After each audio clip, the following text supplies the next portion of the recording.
পূর্বাঞ্চলের Bangladesh China friendship exhibition সেন্টারে চলছে ঢাকা আন্তর্জাতিক বাণিজ্য মেলা।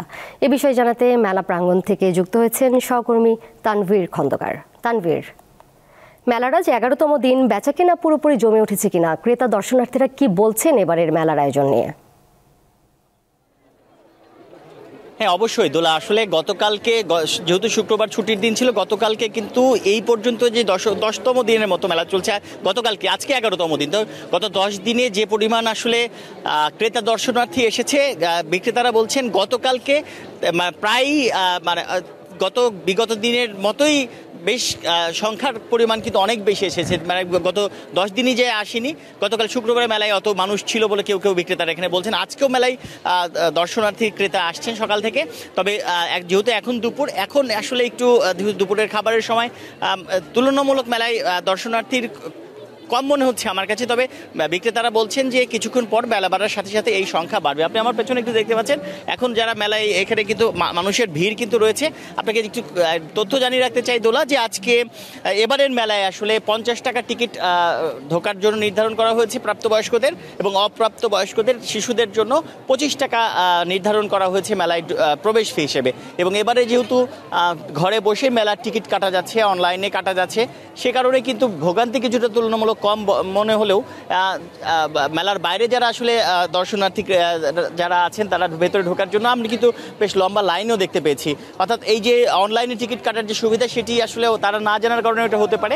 এটি একটি বিষয়। আরেকটি বিষয় আপনাকে জানিয়ে রাখতে চাই, এখানে কিন্তু প্রায় 300-র বেশি এবারে হচ্ছে আপনার স্টল রয়েছে। আপনাকে যদি আমি একটু সঠিক তথ্য জানাতে চাই, যে এবারের মেলায় পরিবারের সাথে কিন্তু অনেকে ঘুরতে এসেছেন, বিভিন্ন রকম স্টলে যাচ্ছেন, প্রায় হাজারখানেক পণ্য বলা যায় যে এই মেলার স্টল যে রয়েছে, দোকান রয়েছে, তারা বিভিন্ন ধরনের স্টল রয়েছে। সেই বিষয়টি আপনাকে আমি জানাচ্ছিলাম দোলা। আপনাকে জানাতে চাই যে এবারে মেলায় আসলে বিভিন্ন ক্যাটাগরির 362টি প্যাভিলিয়ন, স্টল ও রেস্তোরাঁ আছে। দেশীয় উৎপাদক, রপ্তানিকারক প্রতিষ্ঠান সহ সাধারণ ব্যবসায়ী প্রতিষ্ঠান ও বিদেশি প্রতিষ্ঠানকে শতভাগ স্বচ্ছতার ভিত্তিতে এসব বরাদ্দ দেওয়া হয়েছে বলে মেলা কর্তৃপক্ষ আমাদেরকে জানিয়েছে।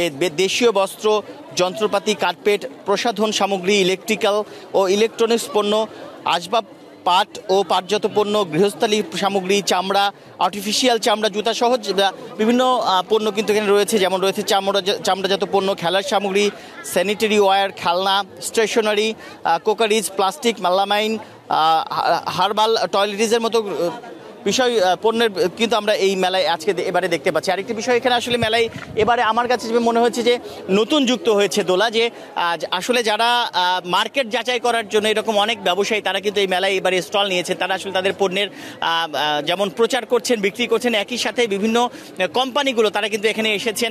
আমি কিছুক্ষণ আগে একটি প্রতিষ্ঠানে গিয়েছিলাম, তারা সেখানে একদম রেডিমেড বাড়ি বিক্রি করছেন। এই বিষয়টি কিন্তু আমার কাছে বেশ, গত মেলাতেও এরকম দেখেছি, তবে এবারে মেলায় তাদের ভিন্নতা বেশ ভালোই দেখেছি, যে একদম তৈরিকৃত বাড়ি এখান থেকে নিয়ে গিয়ে কোথাও আসলে তার জায়গায় বসিয়ে দেবে, তৈরি করে দেবে, খুব অল্প সময়ের মধ্যে এই বাড়িগুলো তৈরি হবে। তো এরকম নানা ধরনের পণ্য রয়েছে। বিদেশি স্টল রয়েছে, প্রায় 10টিরও বেশি বিদেশি স্টল রয়েছে, এবং সেখানেও কিন্তু বিদেশি বিক্রেতারা কিন্তু তাদের পণ্য নিয়ে এখানে বিক্রি করছে। তো এই ছিল আমার কাছে দোলা এই বাণিজ্য মেলার সবশেষ তথ্য।